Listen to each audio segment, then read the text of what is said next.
What's going on, Big Blue Nation? Your boy Big Blue Steph back at you with another video.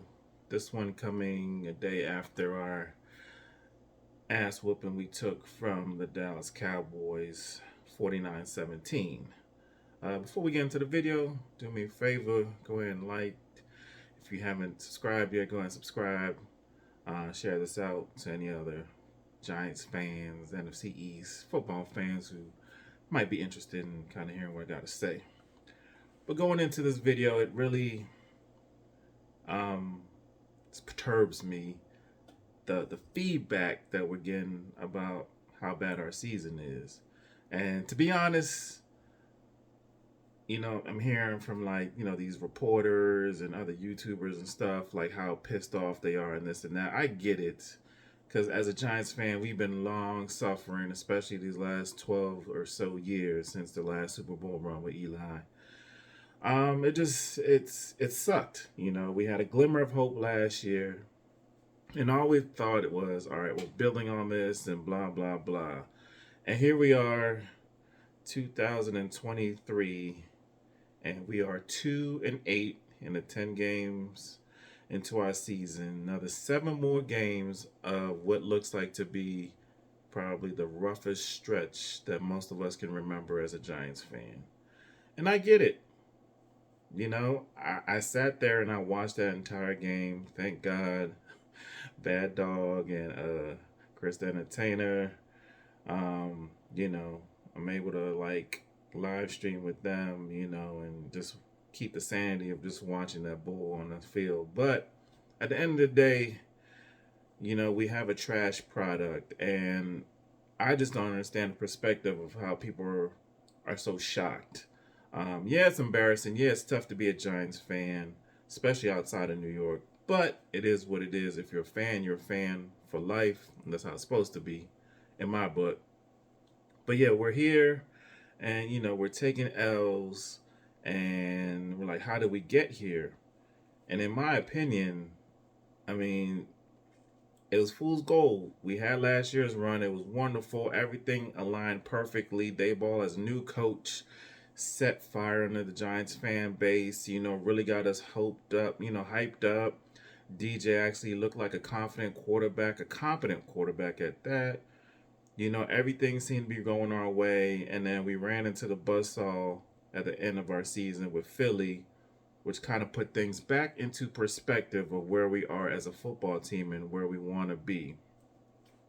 So the offseason comes and goes, and literally we start off the season with those Cowboys, and everything was hyped up. Hey, this is our measuring stick. This tells us really where we are, how far we've come, all these offseason moves, the progression, this and that. Second year in the system for everybody, for most people, and we should be able to compete with Dallas and Philly, make sure we stomp on Washington like we normally do. And I'm pretty nervous about this Sunday's game against them. I don't think we can match up with them offensively, and that's probably where we'll take this L, but we'll see. But anyway, 40 to nothing, game one, and it really just came to a full head how far we really were. And I remember Dayball throughout the offseason saying, we're going to have, we have to see how this group manages adversity. Maybe he kind of already knew. And when you think about it, this offseason did not take care of a lot of the necessary needs that we needed. But you can't do a lot in one offseason, right? You're still building. What messed us up as Giants fans, in my opinion, is that we went to the playoffs. We went 9-7-1, I think. Yeah, 9-7-1. Won the first playoff game. We beat up on Minnesota. Well, we ain't beat up on them, but we did fairly well. And in a lot of people's minds, the lasting image of Giants' success for last season was DJ having, the whatever game it was, rushing touchdown, passing touchdown. He looked like, yo, this is the future, which, you kind of expect it. You're trying to build, you want hope. We've been down for so long. But then reality kicks back in. First game of the season against Dallas. Our offensive line is trash. We have Andrew Thomas locked up, but he's in and out of the lineup. Evan Neal did not make the progress that we had hoped. Everyone kept saying, "Oh well, Andrew Thomas did it. Evan Neal will too." Yo, everyone's their own player. It's not going to be linear that you're going to go like this all the time. Sometimes like this, that, this, whatever. We understand that, and that's what's happened with Evan Neal. JMS, we pretty much think he'll be a stud. He still got to work out the rookie kinks, getting acclimated to the NFL speed, strength, and just really learning the game from an NFL standpoint. But we think we got some good there. So left tackle and center, for the most part, we're good. Injuries notwithstanding. The guard situation should have been the biggest telltale. And I remember a lot of these, beat reporters kind of speaking on that a lot, and it really came to a head. For us to go basically right before the beginning of the season and still not knowing who our starting left and right guards are is a big red flag. And that's a red flag that came to head. We were thinking between Bredesen and Glowinski, but maybe Azudu might be able to take either one of them. Maybe McKeithen, even though this is technically his rookie year since he blew his knee out back in Fan Fest last year. This is technically his rookie year, so there we have another issue.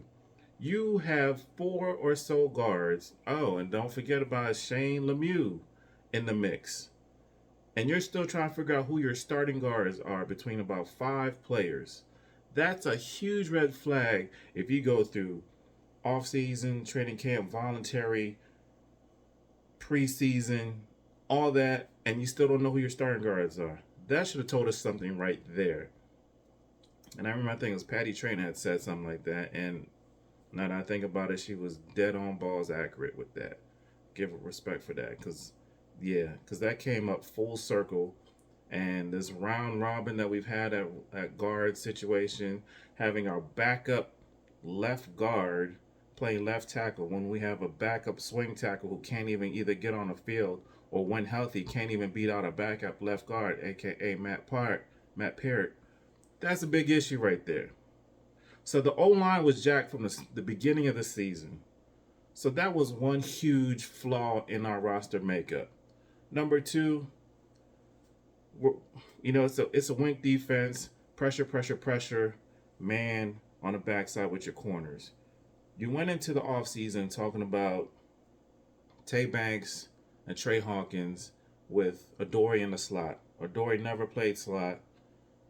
Trey is a 6th-round pick from a smaller school.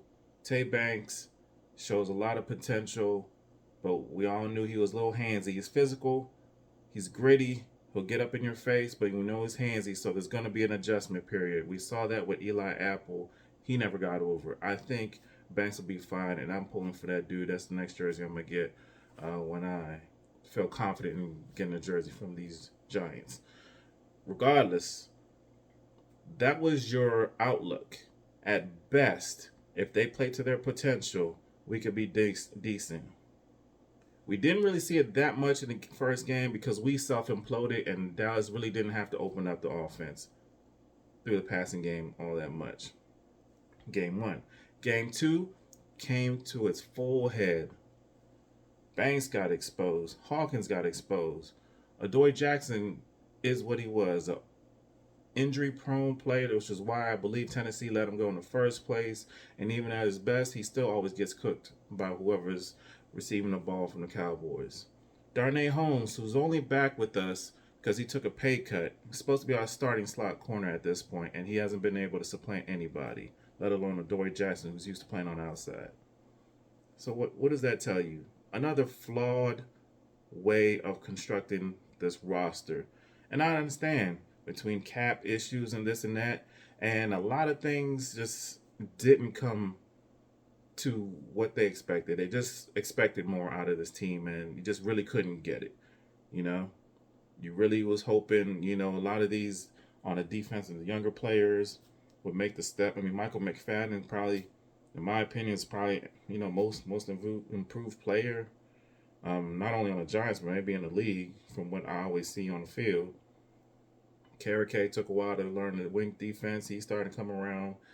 We had a good stretch, but that good stretch was against lesser competition, of course, which is what happened technically last year.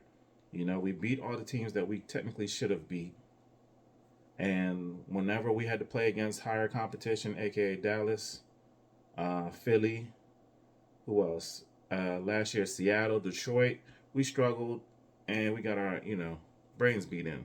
So that should have told you something. And it's not just as a team, also as Daniel Jones. He never really showed that, like, I can take this team on my shoulders overall in those bigger games with lesser opponents. Minnesota, yes, they made the playoffs, but we all knew Minnesota's defense was trash, and we were able to take full advantage of that between him and Saquon, even if Saquon was a decoy for part of it. So, to that end, we were hoping to build, but last year gave us a lot of false hope, which is why we are where we are now as a fan base. Like, how did it go so bad so quick?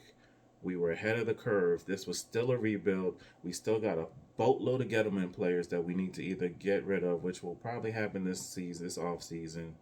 Um, Going back to this Trey Hawkins thing, and it keeps hitting my head how everyone was hyping up Trey Hawkins, and he has potential. You see the skill set, you see the size, and you're like, damn, he could be a prototypical corner.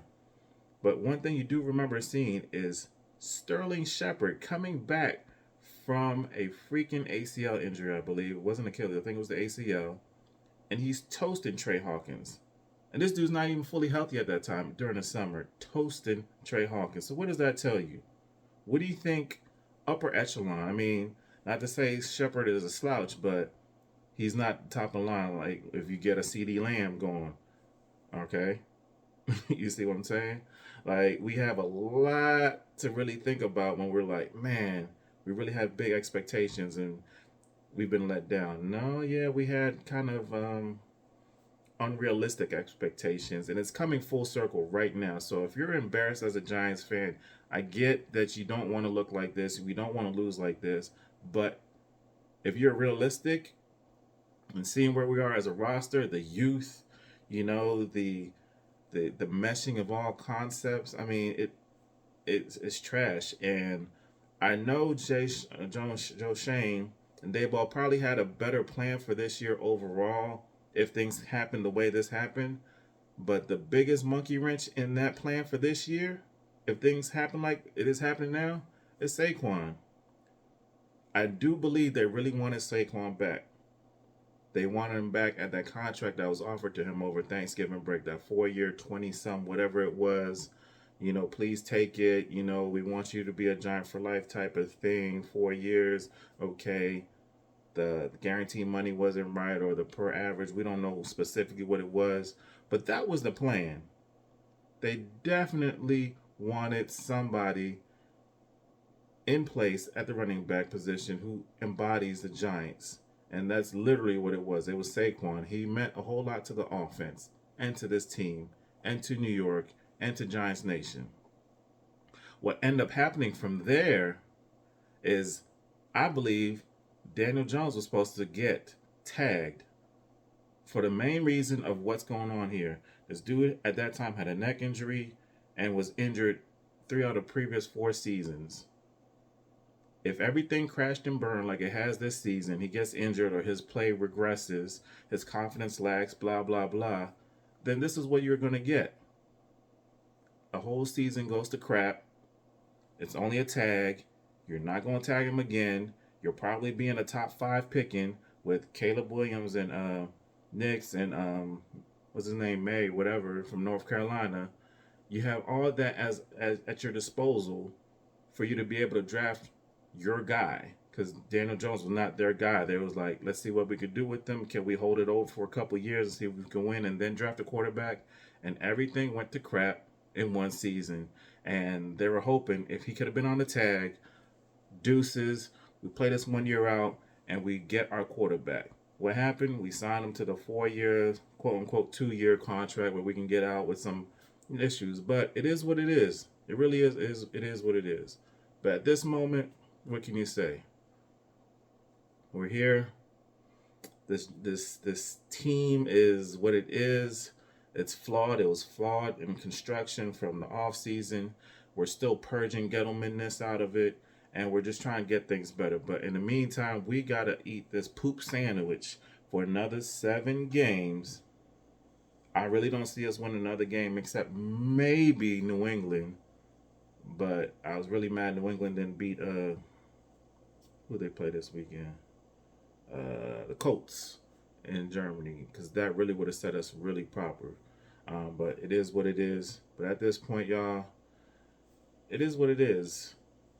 If you have realistic expectations of where we are as a team, you wouldn't be this like off. You wouldn't really. I mean, yes, you could root for your team. Yes, you want to win, and I always do want us to win. And people keep saying, "Oh, we need a tank. We need a tank." We could play our best right now, and we're still going to lose. We have freaking Tommy DeVito as our starting quarterback. No disrespect to this dude, but he is an undrafted rookie starting for us. He was our third stringer. What are you really expecting out of this dude? Dave Ball knows what he's doing. Don't get it twisted. Yes, I'm gonna give DeVito, the chance to start this whole rest of the year and blah blah blah. He already knows. We're heading at 2-15. What's the best way to get us there?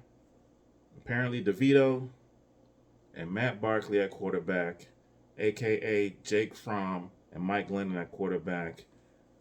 And just, hey, buckle up. It's gonna be a rough ride. I hate saying it, but when people think and people say, "Oh, I don't think it can get any worse," you stop saying that, because they definitely can get any worse, and it has gotten worse. These next 7 games, hey, either don't tune in or watch. See if you can catch any glimpses of any hope for certain players here and there. But we already know certain players probably won't be back, and I think that includes Xavier McKinney. Um, if he's looking for a big payout, he's definitely not showing it. But anyway, I know this has been a long video, probably one of my longest videos, just rambling. But I mean, this really is the state of the Giants. As the Giants turn, that's what I think I'm gonna call this video. As the Giants turn, this is our state of the Giants. Be real, and I'm out. Later.